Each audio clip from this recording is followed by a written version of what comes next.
ഈ കൾച്ചർ ശരിക്കും എവിടുത്തെയാണ്? ഈ ഗോഡ് ഫൈറ്റ് എന്ന് പറയുന്ന കൾച്ചർ. കാരണം ഞാൻ റിസർച്ച് ചെയ്ത് നോക്കുന്ന സമയത്ത് ഇങ്ങനത്തെ ഒരു മൂവി ഇതിന് മുന്നേ വന്നിട്ടില്ല. ഇല്ല.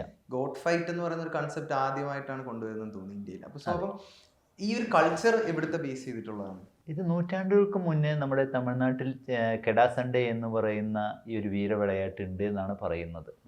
ഓക്കെ, അങ്ങനെയാണ് ഡയറക്ടർക്ക് അത് അദ്ദേഹം ഒരു മധുരൈ ട്രാവലിൻ്റെ ഇടയിൽ അദ്ദേഹം ഈ ഒരു കെടാ സൺഡേ കാണുകയുണ്ടായി. അങ്ങനെ അതിൻ്റെ ഇടയിൽ നിന്നാണ് ഒരു കെടയും ഒരു കെടാ കട്ടാരിയും തമ്മിലുള്ള ഒരു ബോണ്ടിങ് ഇമോഷണൽ അദ്ദേഹത്തിന് സ്പാർക്കായിട്ടാണ് അവിടെ നിന്നാണ് റിസർച്ച് സ്റ്റാർട്ട് ചെയ്തിട്ട് ഇത് ഈ ഒരു സ്റ്റേജിൽ എത്തി നിൽക്കുന്നത്. വെറുതാൻ ചേട്ടനാണ് ഇതിനകത്ത് ഒരു വില്ലൻ വേഷം ചെയ്തിരിക്കുന്നത്. യെസ്, ഞാനാണ് ഒരു ഗ്രേ ഷെയ്ഡ് ചെയ്തിട്ടുള്ളത്.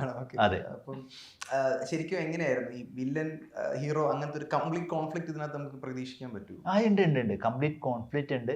പക്ഷേ ഇതൊരു ഫാമിലി ഡ്രാമ കൂടിയിട്ടാണ്, എല്ലാ ഇമോഷനും ചേർന്നതാണ്.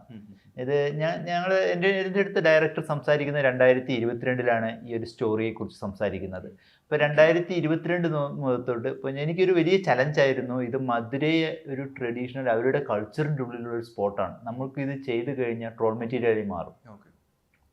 അപ്പോൾ ഡയറക്ടർ പറഞ്ഞു ഇത് ടൈം എടുത്ത് ഡീറ്റെയിൽ ആയി പഠിച്ച് ചെയ്യേണ്ട ഒരു സബ്ജക്റ്റാണ്, അതുമല്ല അനിമലെ വെച്ച് ചെയ്യുന്ന ഒരു കാര്യമാണ്.